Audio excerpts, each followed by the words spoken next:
Hello friends, बहुत बहुत स्वागत है आपका आपके अपने यूट्यूब चैनल एग्जाम हेल्पर में। तो आज हम हमारी जो नेक्स्ट वीडियो कर रहे हैं मॉक टेस्ट की 6 पार्ट है, जिसमें हम प्रीवियस ईयर के जो हमारे एग्जाम्स में लाइब्रेरी का कोई भी एग्जाम हो उसमें जो क्वेश्चंस आए हैं उनको पढ़ते हैं। तो चलिए बिना देरी किए स्टार्ट करते हैं हमारे क्वेश्चंस को। सबसे पहला क्वेश्चन है, पुस्तकालय विज्ञान का कौन सा सूत्र भाषित करता है कि मानव वृद्धि एक विकास के लिए सूचना एवं मूलभूत निवेश है। तो ऑप्शन इसका क्या सही होगा? जो मानव के विकास के लिए इसने पूछा, मानव के विकास के लिए सूचना है वो एक मूलभूत निवेश है। तो सूचना हमें क्या बुक्स से मिलती है। और हमारा थर्ड रूल क्या है? जो बुक्स को हर बुक है उसको एक रीडर मिलना चाहिए। तो क्या है, वृद्धि के लिए हर विकास के लिए हर जो मानव है, मानव की वृद्धि के लिए हर किसी को मूलभूत सूचना कहां से?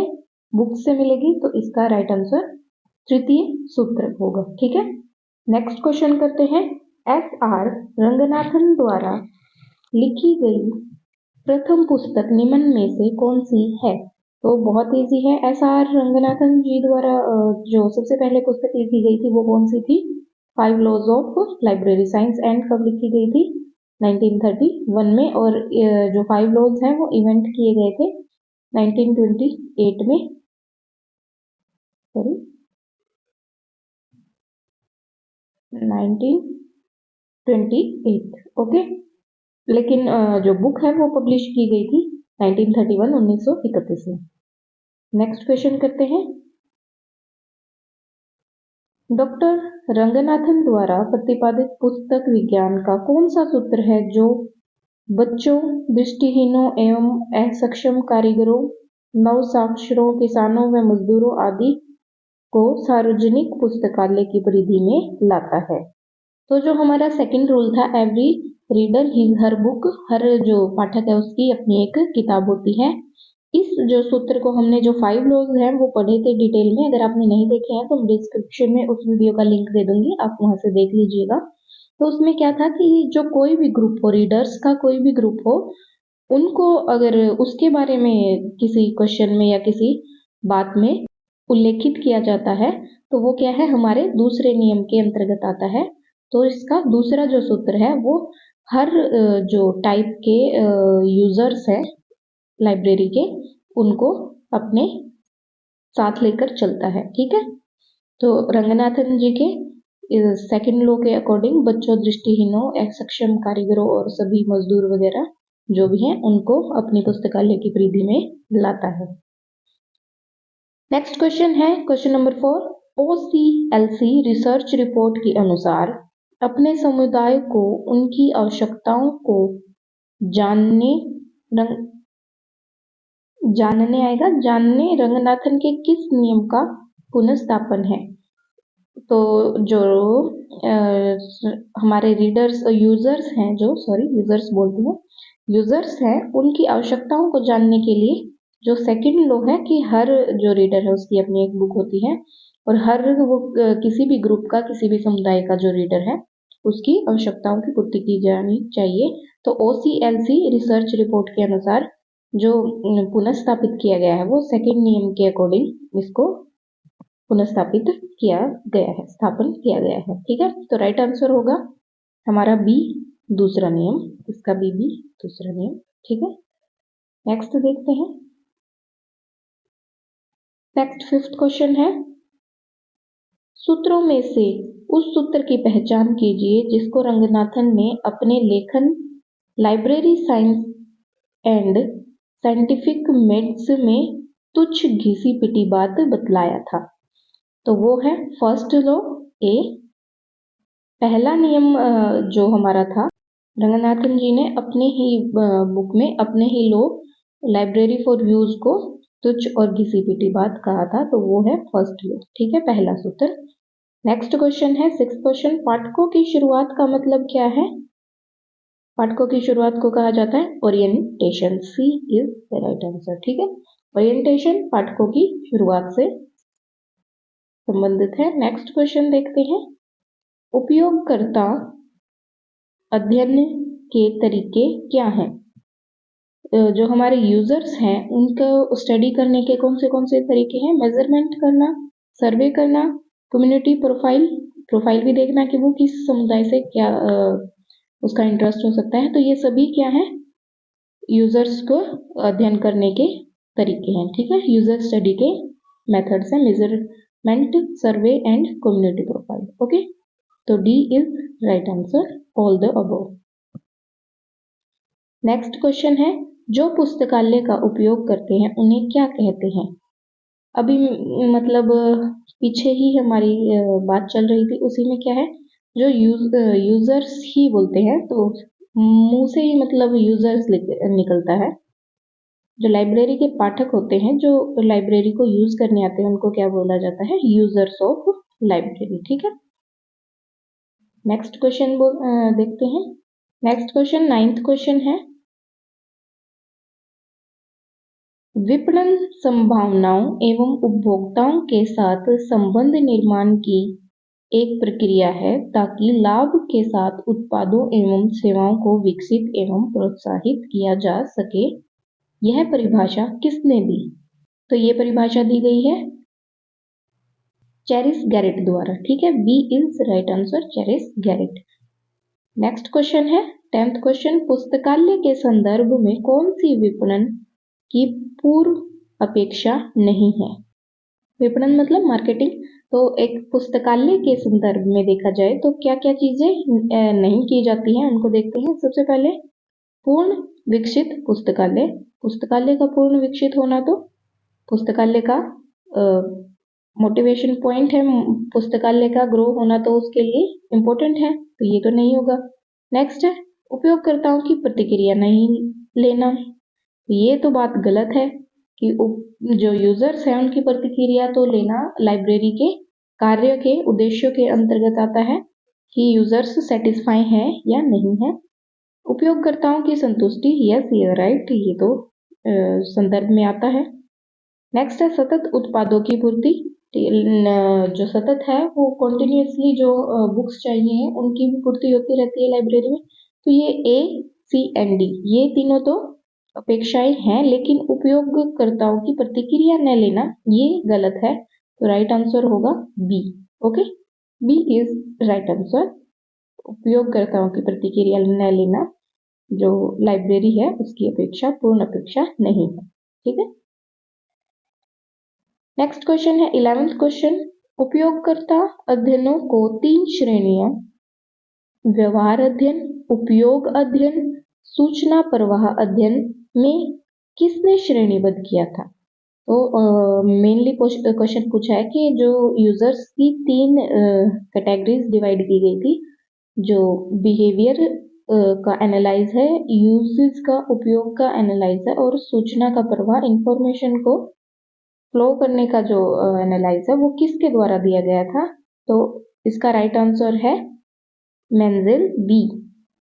ठीक है, इन्होंने क्या है 1966 में अपने एक प्रकाशित वैज्ञानिक संचार और सामाजिक विज्ञान अनुसंधान जो पेपर था उसके अंतर्गत 5 विषय वस्तुओं को अपने पेपर के अंतर्गत प्रकाशित किया था। और कब किया था? 1966 में। वैज्ञानिक जो संचार है उसके अंदर इन्होंने सामाजिक विज्ञान अनुसंधान के 5 विषय वस्तुओं नामक अपने एक पेपर को प्रकाशित किया था या फिर उत्पादित किया था। ठीक है, मेन ये है कि ये जो 3 श्रेणियां हैं वो एच मेंजेल या बी ऑप्शन मेंजेल के द्वारा 1966 में इनको श्रेणीबद्ध किया गया था। ठीक है, नेक्स्ट क्वेश्चन देखते हैं। 12th क्वेश्चन है, उपभोक्ता अध्ययन पर शोध centre of research on user studies के लिए केंद्र की स्थापना की गई।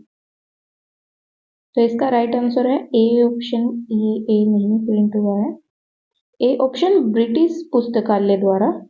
ठीक है, ए ऑप्शन ब्रिटिश पुस्तकालय द्वारा 1975 में जो उपभोक्ता अध्ययन पर शोध करने के लिए केंद्र की स्थापना की गई थी। ठीक है, नेक्स्ट क्वेश्चन देखते हैं। पाठकों की शुरुआत का अर्थ क्या है? पाठकों की शुरुआत अभी पीछे था ओरिएंटेशन, ओरिएंटेशन किस चीज को बोलते हैं? ओरिएंटेशन अभिविन्यास, ठीक है। इंग्लिश में नाम ओरिएंटेशन, हिंदी में अभिविन्यास। ओके, वैसे आपके एग्जाम में हिंदी और इंग्लिश में बोथ में होंगे, तो आप वहां से भी चेकआउट कर सकते हैं अभिविन्यास या फिर ओरिएंटेशन, ठीक है।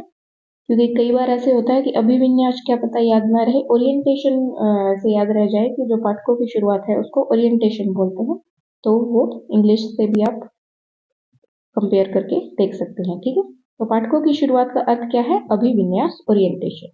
ओके, नेक्स्ट क्वेश्चन है उपभोक्ता प्रोफाइल क्या है? उपभोक्ता प्रोफाइल का मतलब क्या समझते हैं कि जो यूजर्स हैं उनकी नीड्स क्या है, उनकी एक सूची या फिर लिस्ट तैयार करना, ठीक है, वो क्या है?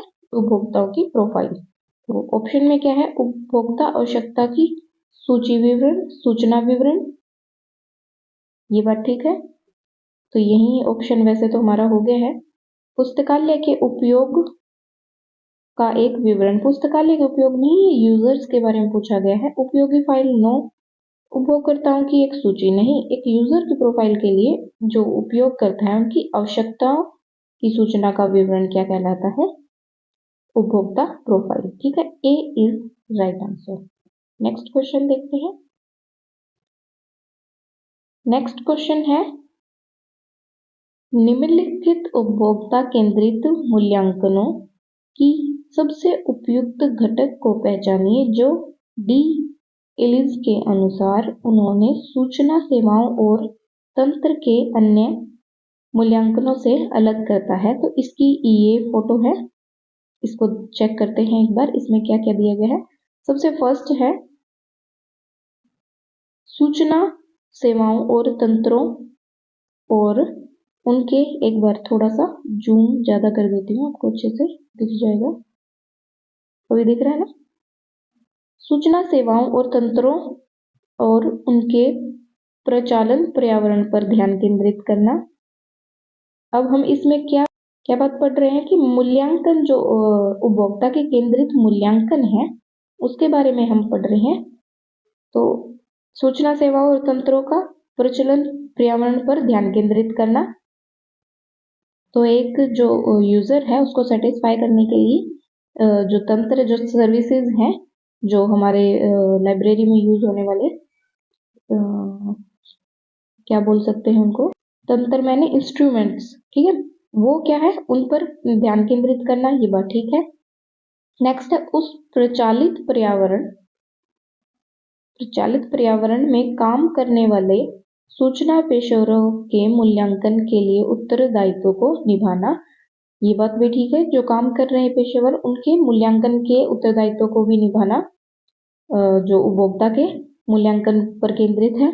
नेक्स्ट है मूल्यांकन की अभिवृद्धि सूचना सेवा और तंत्र को सुधारने की हो।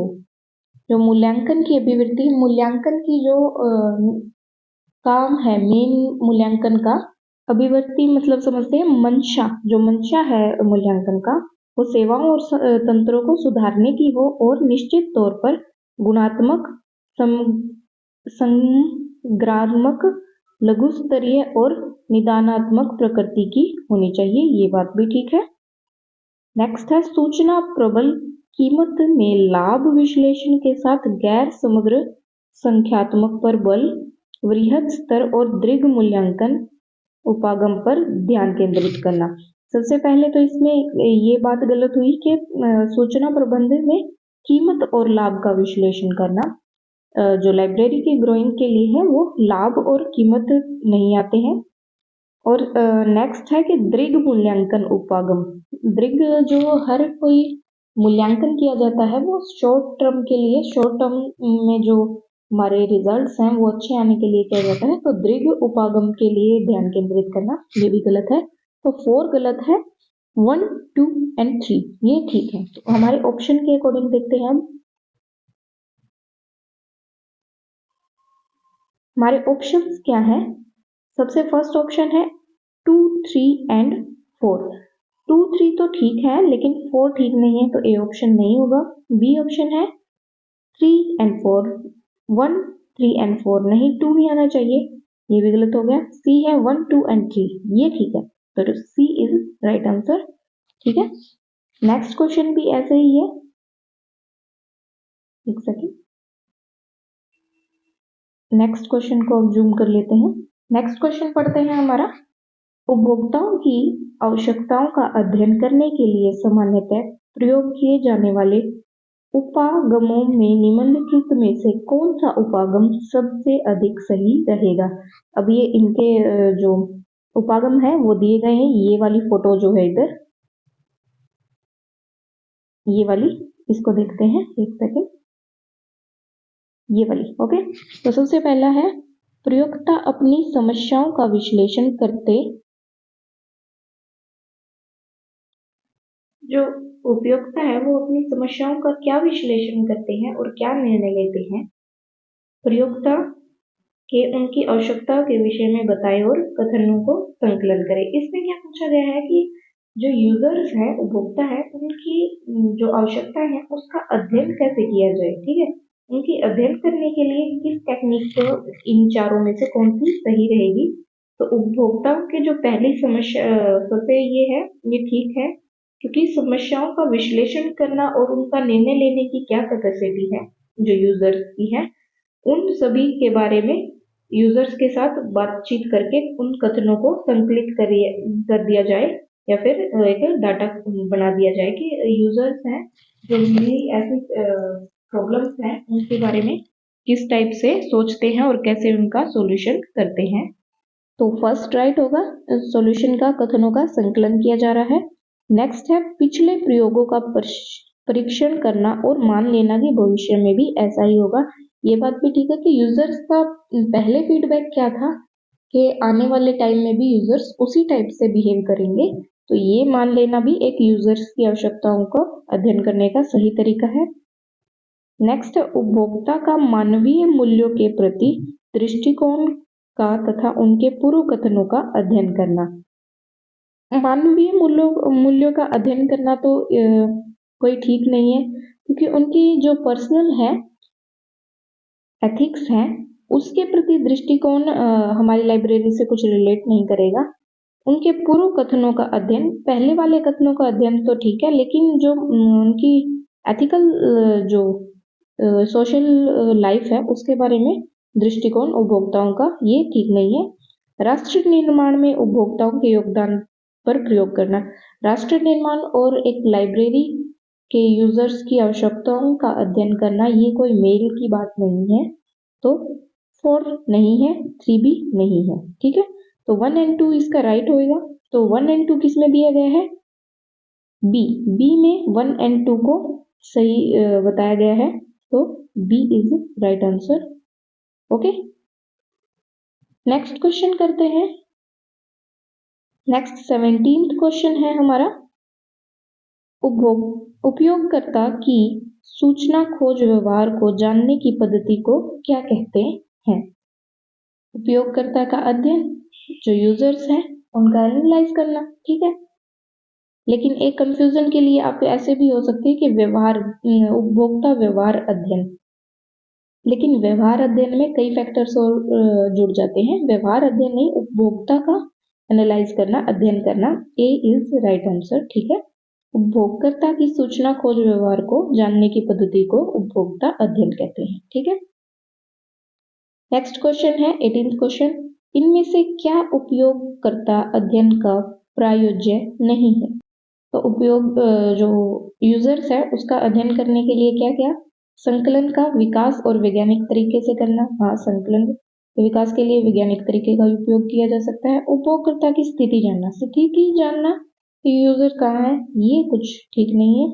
नेक्स्ट है, संकलन विकास नीति तथ्यों के आधार पर तैयार करना। एक जो संकलन विकास नीति है, मतलब हमारे जो इंडेक्सिंग है वो ग्रोइंग इंडेक्स तैयार करना नीति के तथ्यों के आधार पर। ये बात ठीक है कि यूजर्स का अध्ययन किया जा सकता है एक डाटा को कलेक्ट करके, उसका संकलन करके। ठीक है, विभिन्न संगठनों की ताकत और मजबूती का पता लगाना, जो हमारे कॉम्पिटिटर जो संगठन है उनकी क्या क्या कमजोरियां हैं, क्या क्या सही चीजें हैं और क्या क्या बुरी चीजें हैं, उनका पता लगाकर भी हम क्या है, जो यूजर्स हैं, उपयोगकर्ता है, उनका अध्ययन कर सकते हैं। ठीक है, तो इसका सही आंसर क्या होगा? B. B is right answer, क्योंकि उपयोग करता है उसकी स्थिति जानना, not important for analyse, users analyse. ठीक है, यूजर्स के अध्ययन करने के लिए उपयोगकर्ता की स्थिति का जानना कोई जरूरी नहीं है। ठीक है, नेक्स्ट क्वेश्चन करते हैं। नेक्स्ट क्वेश्चन है हमारा 19th क्वेश्चन। किसी विशिष्ट उपयोगकर्ता समूह के लिए रुचिकर हालिया सूचना या समाचार युक्त प्रिंट, इलेक्ट्रॉनिक या किसी भी अन्य रूप को क्या कहा जाता है? समाचार युक्त जो प्रिंट है या इलेक्ट्रॉनिकल जो भी है वो क्या है? समाचार ही देगी हमें, तो सी इज राइट आंसर, समाचार पत्रिका। ठीक है, ओके, नेक्स्ट क्वेश्चन देखते हैं। 20th क्वेश्चन है, एक सार्वजनिक पुस्तकालय के उपयोगकर्ता समुदाय में क्या शामिल होता है? ऑप्शन देखते हैं। उपयोगकर्ता के दो समूह एक सार्वजनिक पुस्तकालय में हो? नहीं, कोई जरूरी नहीं है, ज्यादा समूह भी हो सकते हैं। उपयोगकर्ताओं का विजातीय समूह। विजातीय से मतलब क्या होता है कि जो अलग अलग इंटरेस्ट रखते हो, अलग अलग समूह हो, कोई किसी टाइप का मतलब कोई बच्चा हो, कोई वृद्ध हो, कोई वयस्क हो, तो वो समूह विजातीय, जो एक जाति के नहीं एक जैसे समूह ना हो, अलग अलग हो, सेपरेट। ठीक है, ये बात तो ठीक है कि जो सार्वजनिक लाइब्रेरी में है उसमें तो अलग अलग इंटरेस्ट वाले ही जो समूह है, ग्रुप्स हैं, वो आते हैं, शामिल होते हैं। ठीक है, उपयोगकर्ताओं का एकल समूह एक समूह नहीं, उपयोगकर्ताओं का सजातीय समूह एक जैसी इंटरेस्ट वाला समूह भी नहीं, तो राइट आंसर है बी, विजातीय समूह। ठीक है, नेक्स्ट क्वेश्चन देखते हैं। 21st क्वेश्चन है, पुस्तकालय में छात्रों का आगमन इंटरनेट की उपलब्धता से प्रभावित होता है। बतलावें कि पुस्तकालय में छात्रों का आगमन किस प्रकार का चर है? ये जैसे हम हिंदी ग्रामर पढ़ते थे, उसमें ऐसे होता था कर्ता ने कर्म को, एक जो कर्म है वो कर्ता के ऊपर डिपेंड है। ऐसे जो डिपेंडेंट है, कि इस लाइन में मेनली डिपेंडेंट क्या बताया गया है? पुस्तकालय में छात्रों का आगमन। छात्र उस टाइम ही जो हमारे पुस्तकालय है उसमें तब आएंगे जब उनको इंटरनेट की उपलब्धता प्रभावित करती है। तो इंटरनेट की जो उपलब्धता है उसके प्रभाव से पुस्तकालय में छात्रों का आगमन होता है। तो छात्रों का आगमन किस प्रकार का चर है? किस प्रकार का है? आश्रित, एक दूसरे पर डिपेंडेंट है। अगर ये काम हुआ तो दूसरा काम होगा। ठीक है, तो जो इंटरनेट की उपलब्धता प्रभावित हुई तो पुस्तकालय में छात्रों का आगमन होगा। ठीक है, तो सी इज राइट आंसर, आश्रित चर। ठीक है, आश्रित मतलब क्या है? जो एक जो फैक्टर है वो दूसरे फैक्टर पर डिपेंड होता है। ठीक है, नेक्स्ट है, निम्नलिखित में से कौन सा विशेषताओं के लक्षण उपसूत्र का नहीं है? तो जो सामयिक उपसूत्र है वो कोई विशेषताओं के लक्षण के उपसूत्र नहीं होता। जैसे हमारा सबसे पहले पृथक्करण देखते हैं। पृथक्करण उपसूत्र होता है, इसके अंतर्गत क्या होता है कि जो विशेषता हमने चुनी है वो कम से कम दो या दो से ज्यादा जो हमारे ग्रुप्स हैं उनमें बांटने की क्षमता रखता हो। ठीक है, पृथक्करण उपसूत्र ये तो है। और निर्धारियता जो उपसूत्र है उसमें जो हमने विशेषताएं चुनी है, जो अलग अलग सेपरेशन करने की, विभेद करने की जो विशेषताएं चुनी है वो खुद से परिवर्तित नहीं होनी चाहिए, अपरिवर्तनीय और अनिश्चित नहीं होनी चाहिए। ठीक है, जिसको हम क्या है अपनी मर्जी से चेंज कर सकते हैं, लेकिन खुद से वो अपरिवर्तनीय और अनिश्चित नहीं होनी चाहिए। ठीक है, जैसे इसमें एग्जाम्पल क्या दिया गया है कि जीवित जो लोग हैं उनको पिछले जन्म में उनकी मृत्यु के आधार पर विभाजित निर्धारित नहीं किया जा सकता। ठीक है, तो ये क्या है? निर्धारिता का उपसूत्र। नेक्स्ट है तीसरा जो पारसंगिकता का उपसूत्र। पारसंगिकता का उपसूत्र में क्या है कि जो वर्गीकरण है वो जैसे हमारा शरीर का विभाजन कर दिया किसी रंग के, किसी रूप के, किसी जाति के अकॉर्डिंग, या फिर किसी जैसे जेंडर के अकॉर्डिंग, तो वो क्या है? पारसंगिकता का उपसूत्र के अंतर्गत आता है। लेकिन सामयिक उपसूत्र ये कोई उपसूत्र नहीं आता है। इसका कोई लक्षण नहीं है उपसूत्र में, तो सी इज राइट आंसर। सामयिक उपसूत्र विशेषताओं के लक्षण उपसूत्र का नहीं है। ठीक है, नेक्स्ट क्वेश्चन देखते हैं। 23rd क्वेश्चन है, पक्सफेशेट प्रकाशन किसका प्रभाव है? पक्सफेशेट जो है वो chartered institute of library and information professionals. ठीक है, पक्सफेशेट प्रकाशन chartered institute of library and information professionals का एक प्रकाशन है। और chartered institute of library and information professionals, इसकी स्थापना हुई थी 2002 में। जो लाइब्रेरी एसोसिएशन है उसके और इंस्टीट्यूट ऑफ इंफॉर्मेशन साइंटिस्ट के विलय होने से ISS, ठीक है, ISS और LA, library association and institute of, लिख देती हूँ यहाँ पे, institute of information scientist, okay, institute of information scientist ISS and library association LA के विलय होने से 2002 में chartered institute of library and information professionals का उदय हुआ था, या इसकी स्थापना हुई थी। ठीक है, 2002 में। ओके, नेक्स्ट है हमारा Delhi society for promotion of literary and culture activities का गठन किस वर्ष किया गया था? तो इसका राइट आंसर है 1875 डी। ठीक है, Delhi society for promotion of literacy होगा, लिटरेसी एंड कल्चर एक्टिविटी का गठन 1875 में हुआ था। ठीक है, नेक्स्ट क्वेश्चन करते हैं। 25th क्वेश्चन है, निषेधता का उपसूत्र एक प्रकार का उपसूत्र है। किस टाइप का उपसूत्र है?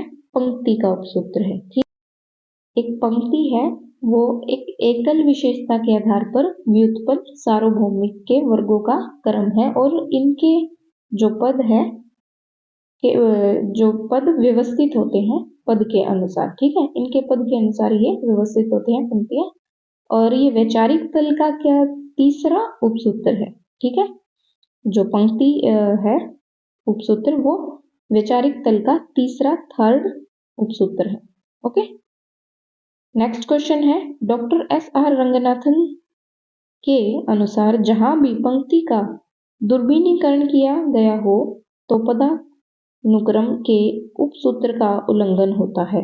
यह उल्लंघन जानबूझकर निम्न में से किसकी पूर्ति के लिए किया जाता है? तो ये किस उपसूत्र के अंतर्गत आता है? मितव्ययता का उपसूत्र। मितव्ययता का जो सूत्र है वो क्या है कि समाज में व्यवहार और एकजुटता को बनाए रखना, लेकिन इसमें क्या है कि जानबूझकर इसका उल्लंघन किया गया है। तो जानबूझकर उल्लंघन किया जाना क्या है? मितव्ययता का जो हमारे सामाजिक व्यवहार है उसको खत्म करना, उसको ठेस पहुंचाना है। तो मितव्ययता का सूत्र इसका राइट आंसर होगा। SR रंगनाथन जी ने जहां भी पंक्ति का दुर्बिनीकरण किया हो तो पदानुक्रम के उपसूत्र का उल्लंघन होता है। ठीक है, नेक्स्ट क्वेश्चन करते हैं। निम्न में से कौन सा प्रबलता का उपसूत्र से संबंधित है? तो SR रंगनाथन जी का प्रबलता का जो उपसूत्र है उसमें क्या है कि संलेख जो होते हैं, संलेखों में संलेख के स्थान के निर्णय की प्रबलता को अग्र और अनुच्छेद पर केंद्रित होना चाहिए, या फिर हम कह सकते हैं कि जो हम सूची प्रविष्टियां बनाते हैं उनका व्यवस्थापन है वो सही ढंग से करना चाहिए। तो प्रबलता का जो उपसूत्र है वो सूचीकरण से रिलेटेड है। जो हमारी प्रविष्टियां हैं उनका सूचीकरण, सूची सही से स्थापित या फिर बनाने व्यवस्थापन करना चाहिए। ठीक है, नेक्स्ट क्वेश्चन है, कौन सा उपसूत्र सूची प्रविष्टियों के व्यवस्थापन से संबंधित है? यही बात आ गई। प्रबलता का उपसूत्र, या फिर ये भी कह सकते हैं प्रबलता का उपसूत्र क्या है? उपसूत्र सूची प्रविष्टियों के व्यवस्थापन से संबंधित है। प्रबलता का उपसूत्र सूची प्रविष्टियों के व्यवस्थापन से संबंधित है, ठीक है। और सूची प्रविष्टियों के व्यवस्थापन से संबंधित कौन है? प्रबलता का उपसूत्र। इसका डी एंड इसका भी डी आंसर है, ठीक है। प्रबलता का उपसूत्र एंड सूचीकरण। ओके, नेक्स्ट क्वेश्चन है एंड लास्ट है 29 एंड 30। निम्नलिखित में से कौन सा उपभोक्ता शिक्षा के साथ अंतर परिवर्तनीय नहीं है? तो जो पुस्तकालय का आचार शास्त्र है डी, वो जो हमारे उपभोक्ता है शिक्षा उसके साथ परिवर्तित नहीं होता, ठीक है।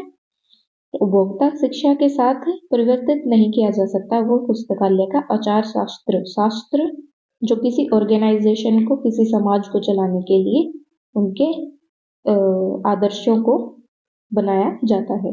नेक्स्ट क्वेश्चन है एंड लास्ट क्वेश्चन है, विद्यार्थियों को सॉफ्ट स्किल, लेखन कौशल और नौकरी उन्मुख कौशल अर्जित करने में सहायता करने वाली सेवा डैश है। तो रीडर एडवाइजरी, कैरियर गाइडेंस जो उनके नौकरी मतलब क्या है? कैरियर, उनका फ्यूचर करियर, ठीक है। तो कैरियर गाइडेंस क्या है? उनको नौकरी उन्मुख कौशल अर्जित करने में सहायता करने वाली सेवा है, ठीक है। B is right answer. तो आज के क्वेश्चन यही खत्म होते हैं। आई होप आपको पसंद आए होंगे और अगर कुछ क्वेरी है तो आप प्लीज कमेंट करके बताइएगा एंड वीडियो को please like, share and subscribe the channel. और आप मेरे टेलीग्राम ग्रुप को ज्वाइन कर सकते हैं एंड मुझे इंस्टाग्राम पर भी फॉलो कर सकते हैं। लिंक मैं डिस्क्रिप्शन में दे दूंगी और जो लॉज से रिलेटेड जो हमारी वीडियो है वो भी चैनल पर अवेलेबल है, तो आपको उसका भी लिंक डिस्क्रिप्शन में मिल जाएगा। So have a nice day and bye.